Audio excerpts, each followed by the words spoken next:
Aumône de la fin du mois de Ramadan. Zakat al-Fitr. La zakat al-Fitr, ou aumône de la rupture du jeûne, est une forme d'aumône obligatoire pour tout musulman, quel que soit son statut, qu'il soit libre, esclave, homme, femme, jeune ou âgé.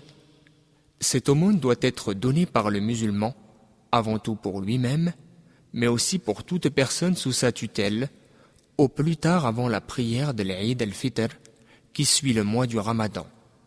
Ibn Abbas, qu'Allah l'agrée, a dit « Le messager d'Allah, paix et bénédiction d'Allah sur lui, a rendu la zakat al-Fitr obligatoire en guise de purification du jeûne de celui qui s'est laissé aller à des propos futiles, de vains discours ou actes inutiles, des propos ou attitudes obscènes, mais aussi afin de nourrir le pauvre. Donc, pour quiconque la donne avant la prière de l'Eid, elle constitue une aumône acceptée, et pour quiconque la donne après cette prière, elle constitue une aumône ordinaire. Hadith rapporté par Abu Daoud, Ibn Majah, et authentifié par Al-Hakim.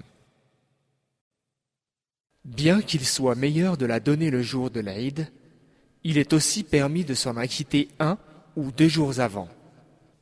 La quantité à donner représente un sa'a, soit 4 amdad, singulier moud, quantité que peuvent contenir les 2 paumes de la main réunies, de la nourriture locale en vigueur dans le pays. Abu Saïd, qu'Allah l'agrée, a dit « Quand le messager d'Allah, paix et bénédiction d'Allah sur lui, était parmi nous, nous avions l'habitude de donner la zakat al-Fitr pour chaque personne, jeune ou âgée, libre ou esclave, un sa'a de blé, de fromage, d'orge, de dattes sèches ou de raisins, rapporté par Al-Bukhari et Muslim. La zakat al-Fitr doit être donnée sous forme de nourriture.